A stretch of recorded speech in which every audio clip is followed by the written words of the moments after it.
Pernah kepikiran nggak sih, apa sebuah label psikologis itu beneran ngebantu atau malah bikin bingung? Nah, di bahasan kali ini, kita bakal bedah sebuah pandangan yang jujur aja cukup radikal. Ini datangnya dari Manual Konselor Kristen, dan pandangan ini benar-benar nantang cara kita melihat skizofrenia. Kalau kita dengar soal visi, suara-suara aneh, atau katatonia, wah itu kan gejala-gejala yang kedengarannya serem banget ya. Dan biasanya kita langsung kaitin itu sama skizofrenia. Tapi, gimana kalau ternyata label skizofrenianya itu sendiri yang jadi masalah, bukan gejalanya? Penasaran kan? Yuk kita gali lebih dalam. Oke, jadi poin utama dari manual ini tuh simpel banget. Istilah skizofrenia itu sendiri, menurut mereka, adalah sebuah masalah besar. Kenapa? Karena label ini dianggap lebih bikin kita bingung daripada ngasih pencerahan. Jadi penulis buku ini ngelihat skizofrenia itu bukan sebagai istilah medis yang jelas, tapi lebih kayak keranjang sampah gitu. Maksudnya, ini adalah sebuah kategori yang problematis. Kenapa? Soalnya, label ini tuh kayak ngegabungin semua perilaku aneh di bawah satu payung besar, tanpa peduli kalau akar penyebabnya bisa jadi beda banget satu sama lain. Nah, disinilah argumen mereka jadi benar-benar provokatif. Menurut manual ini, beberapa orang yang menunjukkan perilaku-perilaku tadi sebetulnya sama sekali nggak sakit mental. Gila kan? Mereka bilang masalahnya itu ada di tempat lain. Dan klaim yang super berani inilah yang jadi dasar dari semua argumen mereka ke depan. Oke, jadi gimana penjelasannya? Si penulis ini ngebagi penyebabnya jadi dua jalur yang beda banget. Yang pertama ada penyebab organik. Ini hubungannya sama fisik, sama tubuh kita. Terus yang kedua ada penyebab non-organik yang, dalam konteks buku ini ya, dianggap berakar dari pola hidup atau sikap yang mereka sebut berdosa. Penting banget nih buat dicatat istilah ini spesifik dari sumber yang kita bahas ya. Nah, dua jalur inilah yang bakal kita telusuri bareng-bareng. Oke, kita mulai dari jalur yang pertama dulu, jalur organik. Maksudnya apa sih? Gampangnya gini, menurut manual ini, sebelum kita loncat ke kesimpulan macam-macam, langkah paling pertama itu adalah cari dulu penjelasan fisik. Ada nggak masalah di tubuhnya yang bisa ngejelasin perilaku aneh itu? Logika utama di balik ini mereka sebut prinsip data yang keliru. Idenya tuh sebenarnya simpel banget loh.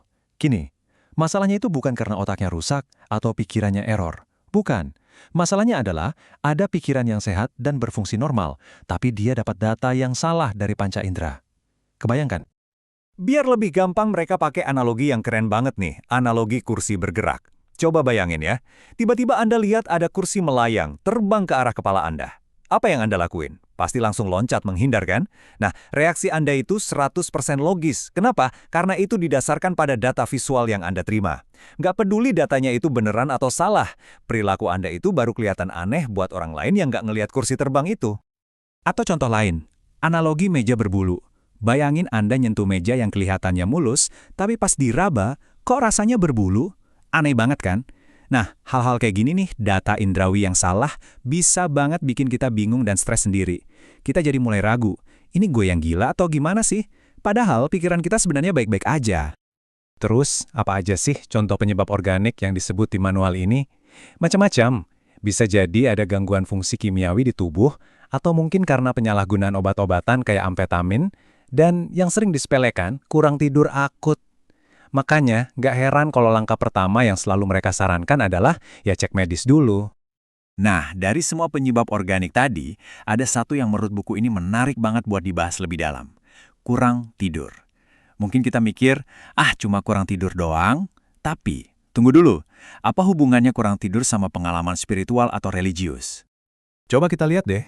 Di sini kita bisa lihat hubungan langsung antara praktek-praktek para asketis zaman dulu dengan pengalaman mistis yang mereka alami. Misalnya mereka sengaja begadang semalaman buat berdoa, atau sengaja nggak tidur berhari-hari. Nah, menurut sumber ini, kondisi fisik yang ekstrim kayak ginilah yang justru bisa memicu munculnya visi dan halusinasi. Dan ini nih yang membawa kita ke kesimpulan penulis yang, ya lagi-lagi, sangat kontroversial. Dia bilang, bisa jadi banyak visi mistis yang tercatat dalam sejarah itu bukan datang dari kekudusan, tapi justru akibat dari apa yang dia sebut sebagai dosa terhadap tubuh. Maksudnya apa? Yaitu tadi, sengaja mengabaikan kebutuhan dasar fisik, terutama tidur.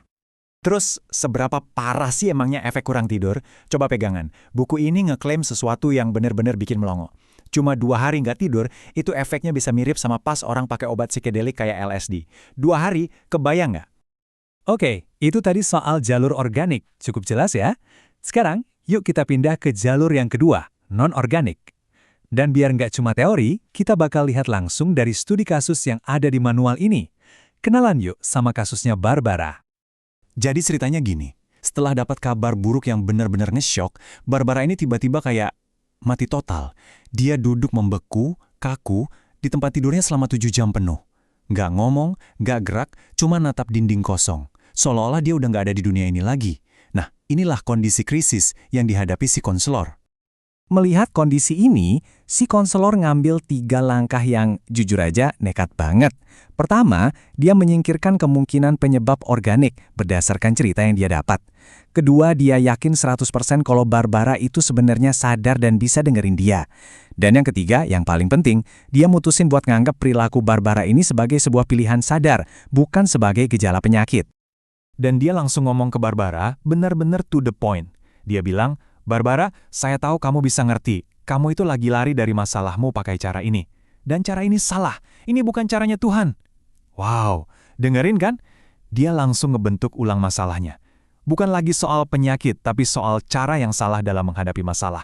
Isunya jadi soal perilaku dan spiritual. Nggak berhenti di situ, si konselor ngasih ultimatum. Dia jelasin dengan gamblang banget konsekuensinya kalau Barbara terus-terusan diem kayak gitu. Dia bilang, jika kamu nggak mau hadapi masalahmu, kamu bakal maksa suamimu, John, buat ngambil pilihan lain yang jauh lebih nggak enak, yaitu ngirim kamu ke rumah sakit jiwa.